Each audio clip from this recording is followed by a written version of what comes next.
เอาสบายดีสิพาไปเบิงธนาคารที่ว่าเป็นธนาคารที่ป๊อปปูล่าเนาะอยู่ที่ประเทศลาวในปัจจุบันนี้เป็นธนาคารแห่งหนึ่งของประเทศลาวเนาะที่ว่าผู้คนให้ความสนใจในการไปฝากนั่นเองเนาะฝากเงินเพื่อกินดอกเบี้ย การฝากเงินน้ำเมียมันขอยากลำบากหัวใจ อ้าวมาเบิ่งน้ำกันเลยเนอะตามมา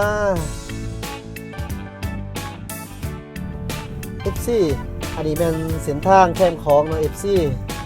เพราะว่ามันเป็นเส้นทางลงเนาะอยู่เขตนี้มันมีเส้นทางขึ้นกับเส้นทางลงฉะนั้นข้าพเจ้ามาทาง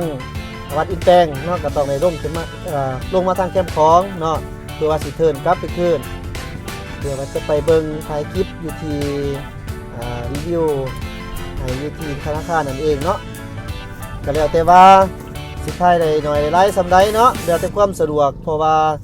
มันอาจจะมีการแนวใดเนาะอาจจะบ่สะดวกในการถ่ายทำก็มีฉะนั้นก็ได้เบิ่งสำใดก็เบิ่งไว้นำกันเนาะโอเค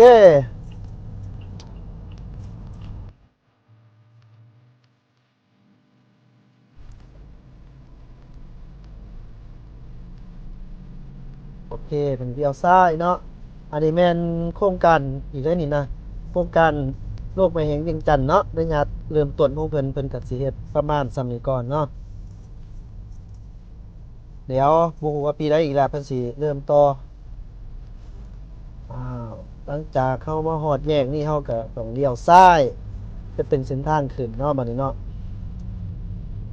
เลี้ยวซ้ายไปเลยเนาะ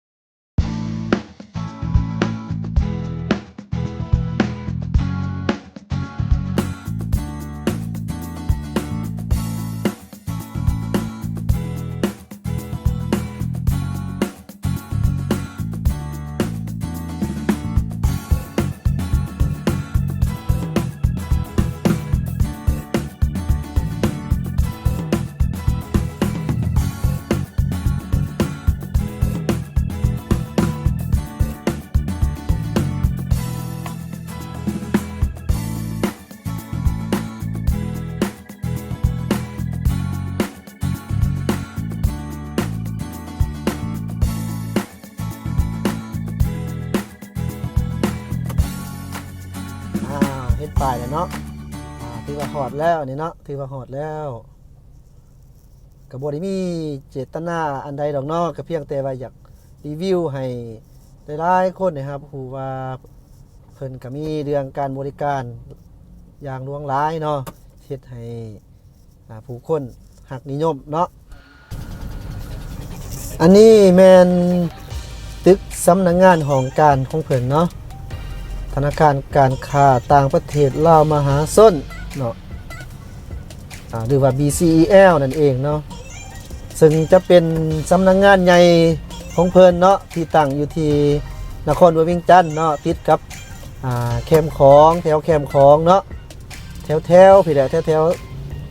ทาวัดจันทร์พี่แหละเนาะผู้คนก็สิฮู้ดีทาวัดจันทร์เนาะสำนักงานใหญ่ของเพิ่นธนาคารเพิ่นนี่แม่นมีหลายบริการด้วยกันเนาะเพราะว่าสิเป็นบริการทั้งด้านเงินกู้เงินฝากเงินสะสมเงินยังและสมปีเงินเกี่ยวกับธุรกรรมทางด้านการเงินถามเพิ่นได้เนาะเพิ่นมีหลายบริการเดี๋ยวนี้ก็สะดวกสบายเพราะว่าสิจ่ายเงินแบบใดเนาะแบบทั้งผ่านเงินสดหรือว่าจะผ่านทางเครื่องอิเล็กทรอนิกส์หรือว่าเนาะแม่นว่าสะดวกสบายหลายวันนี้ก็เป็นร้านกาแฟเนาะเป็นกาแฟที่แซ่บอีกแบบนึงเนาะอีกแห่งนึงเนาะกินยำได้แซ่บยำนั่นร้านหอมกาแฟ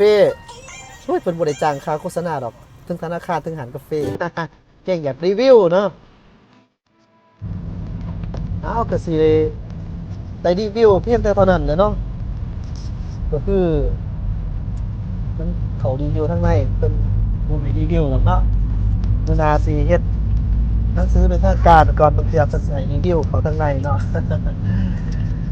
พอหอมปากหอมคอเนาะ FC เนาะ อ้าวเดี๋ยวเฮาพบกันใหม่ในคลิปหน้าเนาะสำหรับคลิปนี้ก็สิเท่านี้ก่อนขอบใจหลายบาย